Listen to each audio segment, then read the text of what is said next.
This week was very challenging. I had prepared for almost, I guess, a month and a half for a huge event that happened, and I was scheduled in for a certain amount of a certain time. And so, let's say I was scheduled in for, I believe it was Wednesday at 9 p.m.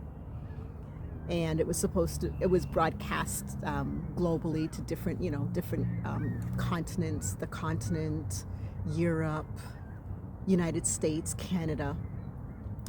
And so, due to technical difficulties, my my video, I believe, had some technical difficulties, and so my airing did not happen at the time that it was supposed to.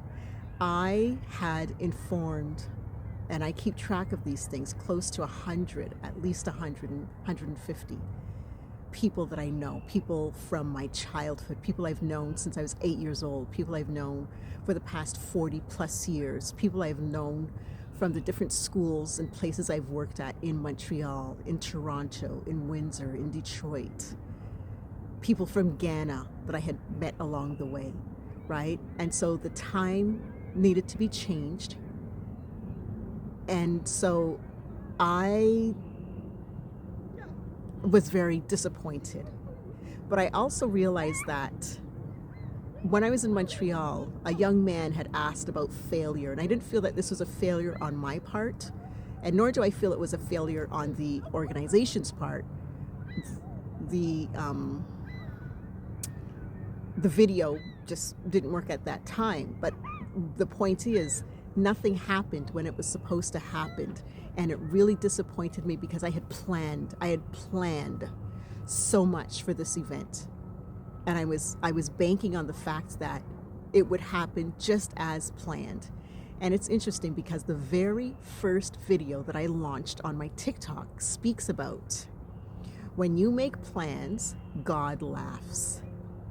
And so I had forgotten about that because in the moment I was so upset. I called my daughter and I said to my daughter, at one point I was saying to her, it's funny because when I was in Montreal, a student asked me about failure, and I spoke about how I don't believe in failure. I just believe that God is trying to redirect your attention and your energies into a different direction. But in the moment of that disappointment, I said to my daughter, and I'm not going to swear, but I said to my daughter, F failure. I don't care about failure. Da da da da da. I was so angry. And then it brought to mind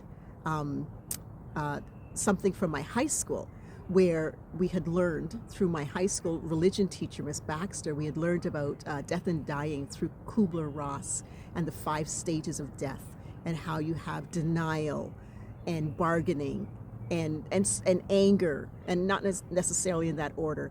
But it was interesting because I was sharing with my daughter that when Kubler-Ross was diagnosed with a debilitating disease, I don't know exactly which one, but as they were interviewing her to find out about her process, her dying process, she was so angry. She's like, basically F the whole process and all that kind of stuff. So I kind of laughed, but I also, understand that when you're in the thick of a disappointment, when you're in the thick of something that's not working your way, it's okay to allow your emotions to flow.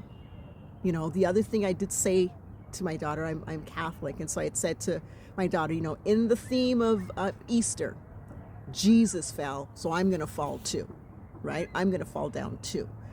And so, all of that to say that it's okay to be disappointed. It's okay to express the anger, hurt, frustration. I cried some tears. I really did.